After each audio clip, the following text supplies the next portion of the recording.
আসসালামু আলাইকুম, কেমন আছেন আপনারা সবাই? চলে আসলাম আপনাদের মাঝে আরও নতুন একটি ভিডিও নিয়ে।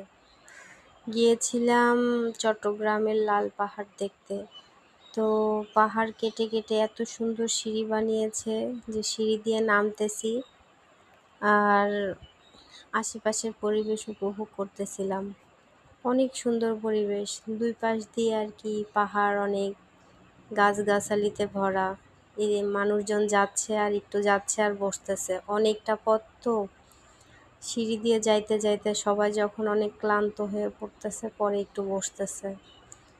সাইড দিয়ে আরও একটা সিঁড়ি ছিল, এটা একটা সিঁড়ি, অনেকে উঠতেছে সিঁড়ি দিয়ে, অনেকে নামতেছে। তো এত সুন্দর, নামতে নামতে আমিও 2-3 বার বসছি আর কি, ক্লান্ত হয়ে যেয়ে। পরে আর কি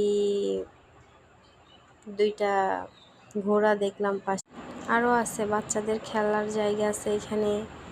আমার মেয়ে তো আগেই নেমে গেছে ওর বাবার সাথে, আমি আস্তে আস্তে বসছি আর নামছি, বসছি আর নামছি, এমন করতে করতে অবশেষে পৌঁছে গেলাম। আমার ভিডিও যদি আপনাদের ভালো লেগে থাকে তাহলে চ্যানেলটি সাবস্ক্রাইব করে দিবেন। ধন্যবাদ।